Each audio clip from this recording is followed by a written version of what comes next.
melanjutkan ya. Kemarin kita sudah bahas tentang bagaimana membuat cash flow, konsepnya cash flow, juga praktek menggunakan indirect method.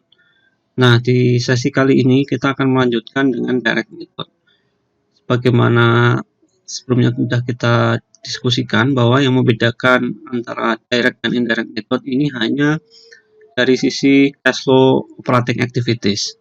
Nah, kalau kemarin indirect method itu starting point-nya adalah net income. Nah, kalau direct, ini dari kata direct langsung berarti isinya yang operating activities itu adalah cash inflow dan cash outflow yang terkait aktivitas core bisnisnya perusahaan. Ini nanti gambarannya akan seperti ini, simpelnya ya. Jadi cash flow from operating activities terdiri pertama inflow-nya dulu, cash received from customer. Kemudian dikurangi dengan cash outflow-nya. Cash outflow-nya apa saja? Ada cash payment for merchandise, kemudian operating expense, interest, dan income taxes. Terakhir nanti akan ketemu net cash flow from operating activities. Nah, di sini sedikit sangat berbeda ya. Kalau kemarin kan net income, meskipun pada akhirnya nanti juga net cash flow from operating activities yang indirect method. Nah, kalau di sini meskipun caranya berbeda, nanti pada akhirnya harusnya ya net cash flow itu harus sama. Mau dihitung pakai direct maupun indirect harus sama. Yang membedakan hanyalah cara mendapatkan data, bagaimana menganalisa dan melaporkannya. Untuk yang financing maupun investing itu juga tidak ada perbedaan. Jadi yang membedakan hanyalah benar-benar tampilan dari yang operating activities.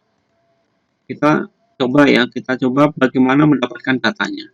Jadi kalau tadi tampilan dari cash flow from operating activities adalah sebelah kanan ini ya. Sementara sumber data kita adalah terutama income statement. Tampilan income statement dimulai dari sales, terakhir dan income.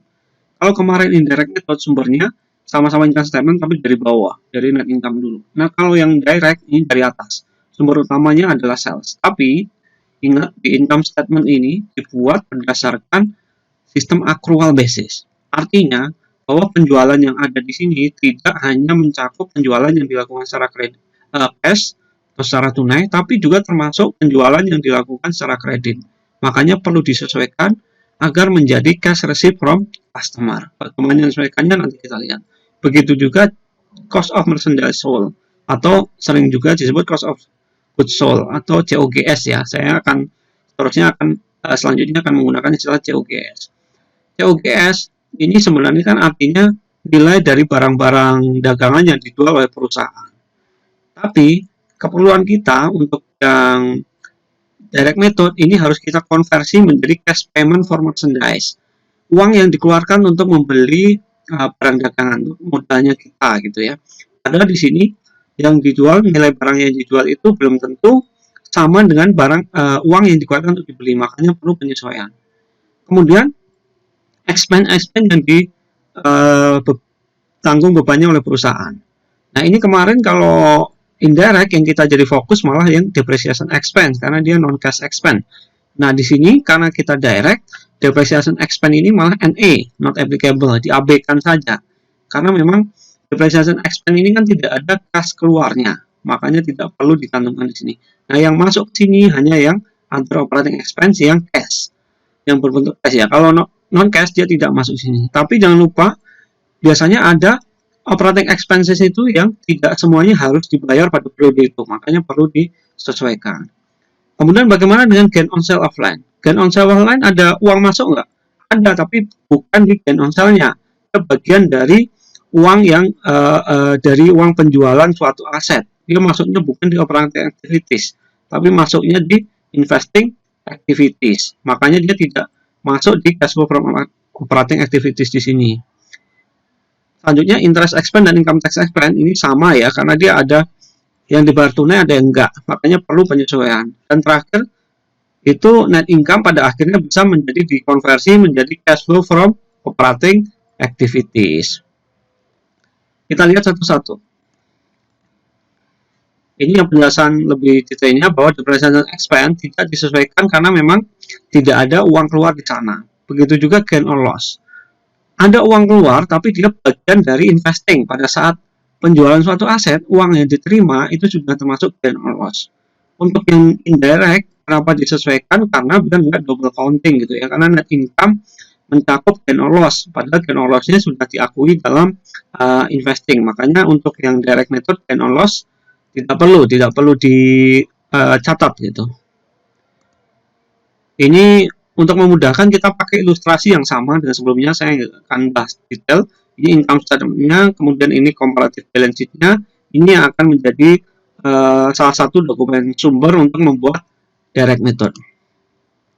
Pertama kita cash inflow dulu. Cash inflow berarti yang utama adalah cash received from customer. Uang yang diterima dari pelanggan, berarti hasil dari penjualan. Tadi disebut bahwa cash received from customer disesuaikan dari sales yang ada di income statement. Disesuaikannya dengan apa? Yaitu disesuaikan dengan akun receivable yang ada. Dia ditambah dengan penurunan akun receivable atau dikurangi dengan kenaikan akun receivable, sehingga menjadi cash received from customer. Kenapa seperti itu? Logikanya adalah kalau ada penurunan akun receivable, berarti ada piutang perusahaan yang tertagih. Tertagih dari mana? Dari customer. Makanya nilai salesnya harus ditambah dengan nilai tagihan akun receivable. Karena yang dijual di sini belum mencerminkan nilai collection dari tagihan. Makanya kalau ada penurunan akun receivable itu perlu ditambahkan.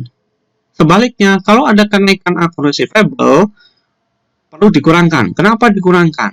Karena ini sales yang dilaporkan di income statement sebagiannya tidak secara tunai atau secara kredit. Buktinya dari mana? Buktinya ada kenaikan akun receivable. Berarti nilai transaksi penjualan kredit itu lebih tinggi dari yang dilaporkan di sales. Makanya adanya kenaikan akun receivable ini harus dikurangkan dari sales agar menjadi nilai penjualan tunai periode itu. Cash received from customer ini contohnya di income statement nilai salesnya adalah 1.180.000.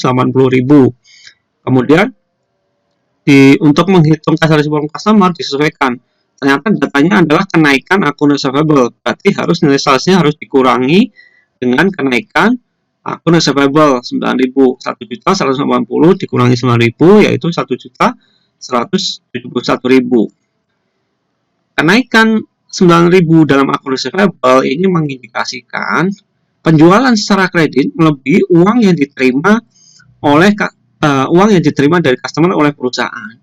Dengan kata lain, penjualan yang dilaporkan di income statement ini mencakup nilai penjualan sebesar 9.000 yang bukan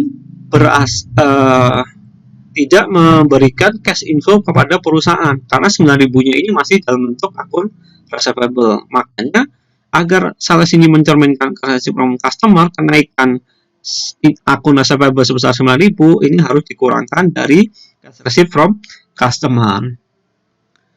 Silakan diresapi dulu.